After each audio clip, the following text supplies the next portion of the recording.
voici une nouvelle vidéo pour vous apprendre à copier un DVD sur votre ordinateur à l'école. Ici vous voyez un ordinateur avec une session enseignement primaire, je suis connecté comme prof. Je veux copier un CD parce que tout simplement le lecteur CD ici fonctionne, mais je veux le visionner sur un ordinateur qui n'a pas de lecteur CD. Bien sûr, vous ne pouvez pas vous amuser à commercialiser votre copie, qui est illégale, puisque la plupart du temps les films ont un copyright et sont d'ailleurs cryptés. Bien sûr, vous avez le droit d'utiliser votre copie dans le cadre privé ou alors pédagogique, visionner ça à votre classe. Alors, je commence par mettre le CD dans le tiroir. Vous avez peut-être plus besoin de voir ma tête. Normalement, soit ça s'ouvre tout seul, soit je vais dans gravure. Non, je pense que ça s'ouvre pas tout seul, mais je vais dans gravure. Celui-là, la lecture, je ne vais pas le lire. Ensuite, je vais dans gravure pour dire que je veux copier un disque. Mais la copie, cette fois, je vais l'interrompre parce que je ne veux pas copier sur un nouveau disque.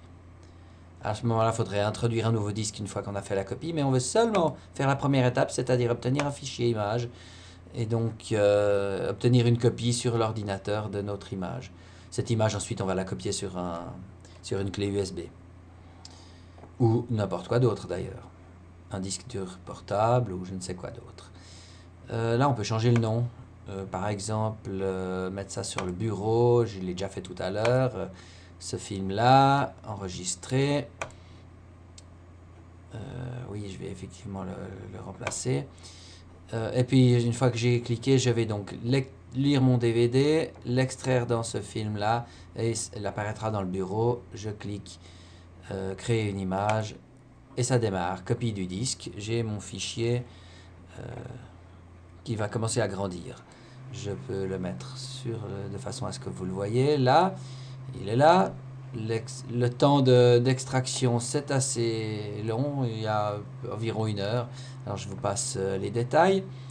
Simplement, si on veut voir la taille du fichier, on peut éventuellement faire répertoire, bureau, et puis peut-être que je vois la taille du fichier qui grandit.